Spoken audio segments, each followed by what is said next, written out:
Assalamualaikum warahmatullahi wabarakatuh. Perkenalkan, kami dari Divisi Paku Tajam akan mempresentasikan hasil diskusi kami. Nama saya Vega Juliana dengan NIM C02210004 dan ini teman-teman saya. Derasnya arus informasi merupakan dampak positif dari perkembangan teknologi informasi. Memudahkan berkomunikasi dengan bantuan teknologi informasi dapat menjadikan dunia ini tanpa terbatas. Berbagai masalah yang dihadapi dengan pemanfaatan teknologi tersebut melalui jaringan internet disebabkan karena adanya peradaban baru. Ruang lingkup hukum siber di Indonesia.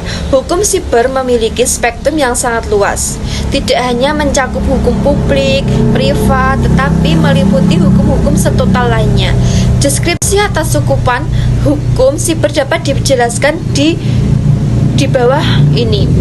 Ada hukum pidana, hukum hak asasi manusia, hukum perlindungan konsumen, hukum telekomunikasi, hukum pajak, dan hukum tata negara. Cakupan hukum cyber.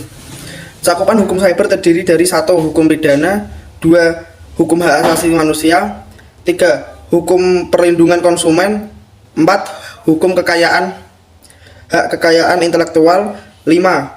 Hukum persaingan usaha, 6. Hukum telekomunikasi, 7. Hukum penyiaran, 8. Hukum pers, 9. Hukum pajak, dan yang terakhir hukum tata negara. Secara umum, UU ITE menunjukkan jati dirinya sebagai undang-undang publik. Namun, tidak ada satu negara pun di dunia yang memasukkan ketentuan-ketentuan hukum publik pada undang-undang transaksi elektronik. Dimensinya lebih bersifat hukum privat, bukanlah publik. UU ITE juga cenderung berdimensi hukum publik dengan banyaknya berisi ketentuan larangan. Hal lainnya, UU ITE mencoba menjangkau sisi privat di bidang informasi, transaksi elektronik, hak kekayaan intelektual. 1. Konsep kepemilikan dalam ruang siber. Masalah yang ditimbulkan dari hak kepemilikan di ruang siber adalah keterbatasan aturan hukum dalam mengatur bentuk-bentuk kepemilikan baru. Misalnya, aset virtual, game online, aset follower, atau like. Pada sosial media, aset uang virtual seperti Bitcoin dan sebagainya. 2. Pengaturan hak kekayaan intelektual pada Undang-Undang ITE.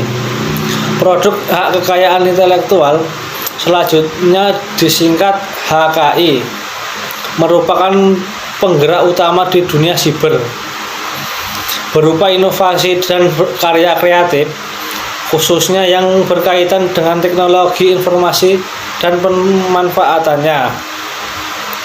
3. Pengaturan persaingan usaha pada Undang-Undang ITE.